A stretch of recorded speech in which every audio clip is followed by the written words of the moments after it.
program.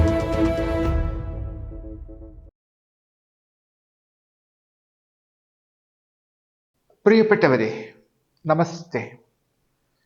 ഒരു ദീർഘയാത്ര കഴിഞ്ഞ് ഞാൻ വീട്ടിൽ മടങ്ങിയെത്തിയതാണ്. ഫോൺ നിർത്താതെ ബെല്ലടിച്ചുകൊണ്ടേയിരിക്കുന്നു. ഓടിച്ചെന്ന് ഫോൺ എടുത്തു. നോക്കിയപ്പോൾ വിദേശത്തു നിന്നുമുള്ള ഒരു കോളാണ്. ആരാണെന്ന് ചോദിച്ചു. അപ്പോൾ അങ്ങേ തലക്കിൽ നിന്നും ഒരു പെൺകുട്ടിയുടെ ശബ്ദം കേട്ടു. കേരളത്തിലെ ഒരു സ്കൂളിൽ 7ാം തരം വരെ മലയാളം മീഡിയത്തിൽ പഠിച്ച കുട്ടിയാണ്. അത് കഴിഞ്ഞ് അപ്പനും അമ്മയും അങ്ങ് വിദേശത്തേക്ക് പോയി. അവരോടൊപ്പം മോളും വിദേശത്തേക്ക് പോയി. അവിടെ ചെന്ന് പഠിക്കുകയാണ്. 8ാം ക്ലാസ് മുതൽ വിദേശത്താണ് പഠിക്കുന്നത്. അപ്പൊ ഏതോ ഒരു IAS പരിശീലന ക്യാമ്പിൽ ഈ കുട്ടി എൻ്റെ സംസാരം കേട്ടിട്ടുണ്ട്. IAS പഠിക്കാൻ വലിയ താല്പര്യമാണ്, IASകാരി ആവണം എന്നുള്ളതാണ് തൻ്റെ സ്വപ്നം എന്നൊക്കെ പറഞ്ഞതും ഞാൻ ഓർക്കുന്നു. അപ്പോൾ ഈ കുട്ടി എന്നോട് ചോദിക്കുകയാണ്, സാർ ഒരു സംശയം ചോദിച്ചോട്ടെ, ഈ മലയാളവും ഹിന്ദിയും പഠിക്കാതെ IAS പരീക്ഷ പാസ്സാകാൻ പറ്റുമോ? അപ്പോൾ ഞാൻ പറഞ്ഞു, പറ്റില്ല. കാരണം ഇതിൽ ഏതെങ്കിലും ഒരു ഭാഷ പഠിച്ചേ മതിയാവുകയുള്ളൂ. IAS പരീക്ഷയ്ക്ക് ഒരു പ്രാദേശിക ഭാഷയിൽ ഒരു ക്വസ്റ്റ്യൻ പേപ്പറുണ്ട്. അതിന് മാർക്ക് വലുതായിട്ടൊന്നും കിട്ടണമെന്നില്ല, 40% മാർക്ക് മതി. ആ ഭരണഘടനയുടെ 8ാം ഷെഡ്യൂളിൽ 22 ഭാഷകൾ ലിസ്റ്റ് ചെയ്തിട്ടുണ്ട്, ഹിന്ദി അടക്കം. മലയാളം, തമിഴ്, തെലുങ്ക്, മറാഠി, മണിപ്പൂരി വരെ ഉള്ള 22 ഭാഷകളുണ്ട്. അതിൽ ഇംഗ്ലീഷ് ഇല്ല. ഈ 22 ഭാഷയിൽ ഏതെങ്കിലും ഒരു ഭാഷ നമുക്ക് സെലക്ട് ചെയ്യാം. അതിലൊരു പരീക്ഷയുണ്ട്. ആ പരീക്ഷയിൽ കിട്ടുന്ന മാർക്ക് റാങ്കിന് പരിഗണിക്കില്ല. അപ്പോൾ അതിനൊന്ന് പാസ്സായാൽ മാത്രം മതി. IAS എടുക്കുന്ന ഒരു കുട്ടി തീർച്ചയായിട്ടും ഇന്ത്യയിലെ ഒരു പ്രാദേശിക ഭാഷ പഠിച്ചേ തീരൂ എന്ന് ഗവൺമെന്റ് നിഷ്കർഷിക്കുന്നതിൽ അവരെ കുറ്റപ്പെടുത്താനാവില്ല. കാരണം ഈ ജോലിയിൽ ഒരുപാട് നാട്ടുകാരുമായിട്ടൊക്കെ ബന്ധപ്പെടേണ്ട ജോലിയല്ലേ. അപ്പൊ അങ്ങനെ വരുമ്പോൾ സ്വാഭാവികമായിട്ടും ഒരു ഭാഷ പഠിച്ചിരിക്കണം. ഇനി നാളെ IAS കിട്ടിയാൽ സ്വന്തം സംസ്ഥാനത്ത് തന്നെ പോസ്റ്റിംഗ് കിട്ടണമെന്നൊന്നും നിർബന്ധമില്ല. ചിലപ്പോൾ അലോട്ട് ചെയ്യുന്നത് കാശ്മീരിലായിരിക്കും, അല്ലെങ്കിൽ മണിപ്പൂരിലായിരിക്കും, അല്ലെങ്കിൽ രാജസ്ഥാനിലായിരിക്കും. അപ്പോൾ ഏത് സ്റ്റേറ്റിൽ പോകുന്നുവോ അവിടുത്തെ ഭാഷ പഠിച്ചേ തീരുകയുള്ളൂ. എങ്കിലേ ആളുകളുമായി സംവദിക്കാൻ സാധിക്കുകയുള്ളൂ. ഇതൊക്കെ ഞാനൊന്ന് വിശദീകരിച്ചു. പക്ഷേ കുട്ടി പറഞ്ഞു, സർ എനിക്ക് മലയാളം ഇഷ്ടമല്ല. അപ്പം ഞാൻ പറഞ്ഞു, ഹിന്ദിയോ? എനിക്ക് ഹിന്ദിയും വേണ്ട. അപ്പോൾ ഇത് രണ്ടും വേണ്ട എന്ന് പറഞ്ഞിട്ട് പിന്നെ ഏത് ഭാഷയാണ് പഠിക്കാൻ പോകുന്നത്? അത് ഞാൻ ഇംഗ്ലീഷിൽ എഴുതിക്കൊള്ളാം. ഞാൻ പറഞ്ഞു, അത് നടക്കില്ല. ഞാൻ നേരത്തെ പറഞ്ഞ മാതിരിയുള്ള ഏതെങ്കിലും ഒരു ഭാഷ പഠിച്ചേ പറ്റുള്ളൂ എന്ന് പറഞ്ഞു. പിന്നെ ഞാൻ ചോദിച്ചു, മലയാളത്തോട് ഇത്ര വിരോധം തോന്നാനുള്ള കാരണം എന്താണ്? അതിന് മറുപടിയില്ല. എനിക്കിഷ്ടമല്ല എന്ന് മാത്രം പറയുക. എനിക്ക് എന്നെ അത്ഭുതപ്പെടുത്തുന്നു. കേരളത്തിൽ ജനിച്ച ഒരു കുട്ടി 7 ക്ലാസ് വരെ കേരളത്തിലെ ഒരു സ്കൂളിൽ പഠിച്ചു, വീട്ടിൽ മലയാളം സംസാരിക്കുന്നു, എന്നിട്ട് മലയാള ഭാഷയുടെ ഒരു ചോദ്യപേപ്പർ എഴുതാൻ തയ്യാറല്ല എന്ന് പറഞ്ഞാൽ അതിന് എന്ത് ന്യായീകരണമാണ് പറയാനുള്ളത്? ഉണ്ണീ മറക്കായിക, പക്ഷേ ഒരമ്മ തൻ നെഞ്ചിൽ നിന്നുണ്ട മധുരമൊരിക്കലും എന്ന് ONVയുടെ വരികൾ ചൊല്ലിക്കേൾപ്പിക്കണമെന്നുണ്ടായിരുന്നു. ഞാനത് ചെയ്തില്ല. ചിലപ്പോൾ ഇനി ഇതിനൊരു ദുർവ്യാഖ്യാനം എങ്ങാനും കണ്ടുപിടിച്ചാലോ എന്ന് ഭയന്നിട്ട്. നമ്മുടെ പല പബ്ലിക് സ്കൂളുകളിലും മലയാളത്തിൽ സംസാരിക്കുന്നത് നിരോധിച്ചിട്ടുണ്ടെന്ന് എനിക്കറിയാം. Nobody shall talk a word in Malayalam in this school എന്ന് ആക്രോശിച്ച് നടക്കുന്ന പ്രിൻസിപ്പലിന്റെ പെടലിക്കിട്ട് 2 കൊടുത്താൽ എൻ്റെ അമ്മേ എന്നല്ലാതെ മൈ മമ്മി എന്നവർ വിളിക്കുമോ? ഒരിക്കലും ഉണ്ടാവില്ല. അപ്പോൾ ഇതിനോട്, ഈ മലയാളത്തോടൊക്കെ കാണിക്കുന്ന ഈ വിരോധത്തിന് എന്ത് ന്യായീകരണമാണ് പറയാനുള്ളത്? അല്ലെ, ഇത് മലയാളം എന്ന് പറയുന്നത് അതിനൊരു പകരം ഒന്നും വെക്കാനാവില്ല. അമ്മയ്ക്കാരെങ്കിലും പകരമുണ്ടോ? അമ്മയ്ക്കാരും പകരമില്ല, അമ്മിഞ്ഞയ്ക്കും പകരമില്ല. ഉള്ളിലെ ദൈവം മരിക്കാതിരിക്കുവാൻ നല്ലൊരു മാതൃഭാഷ, ആഴിയോളം നിറവുള്ള ഭാഷ, ഊഴിയോളം നിലവുള്ള ഭാഷ, എൻ്റെ കിനാവിൻ്റെ നീലവാനം, എൻ്റെ നിലാവിൻ്റെ പ്രേമഗാനം എന്ന് വികാര വായ്പോടെ ഡി വിനയചന്ദ്രൻ എഴുതിയ കവിതയും എനിക്ക് ഓർമ്മ വരുന്നു.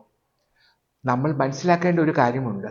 ഈ മാതൃഭാഷ എന്ന് പറയുന്നത് അങ്ങനെ നിരാകരിക്കേണ്ട ഒന്നല്ല.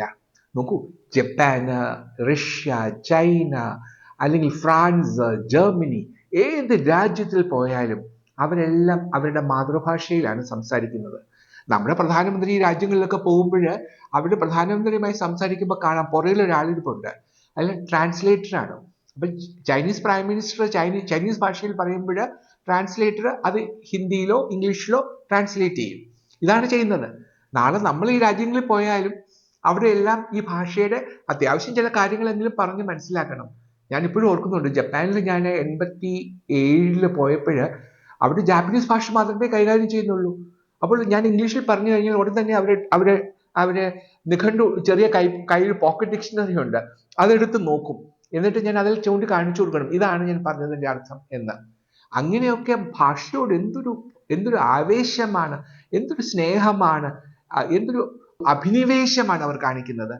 നോക്കൂ, ഒരു തമിഴിന് അവന്റെ ഭാഷയോടുള്ള സ്നേഹം, ഒരു മറാഠി ഭാഷയോടുള്ള സ്നേഹം, അല്ലെങ്കിൽ ബംഗാളിക്ക് ബംഗാളി ഭാഷയോടുള്ള സ്നേഹം, ഇതൊക്കെ എത്ര വലുതാണെന്നറിയാമോ? അവർ അതിനു വേണ്ടി എന്തും ചെയ്യും, മരിക്കാൻ പോലും തയ്യാറാണ്. എന്നാൽ മലയാളിക്ക് ഇങ്ങനെ ഒരു വികാരമില്ല എന്നുള്ളത് എന്നെ അത്ഭുതപ്പെടുത്തുന്നു.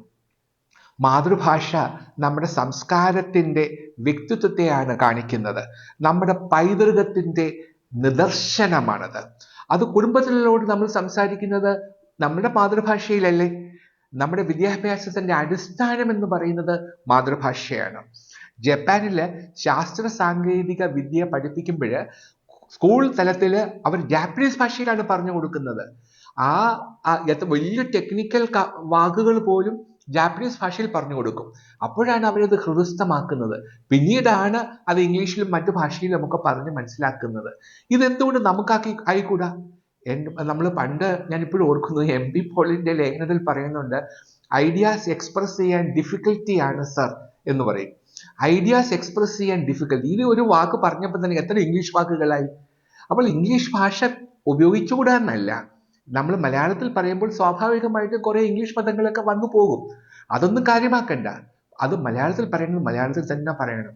ഇംഗ്ലീഷ് പരിജ്ഞാനം വേണ്ട എന്ന് ഞാൻ ഒരിക്കലും പറയില്ല.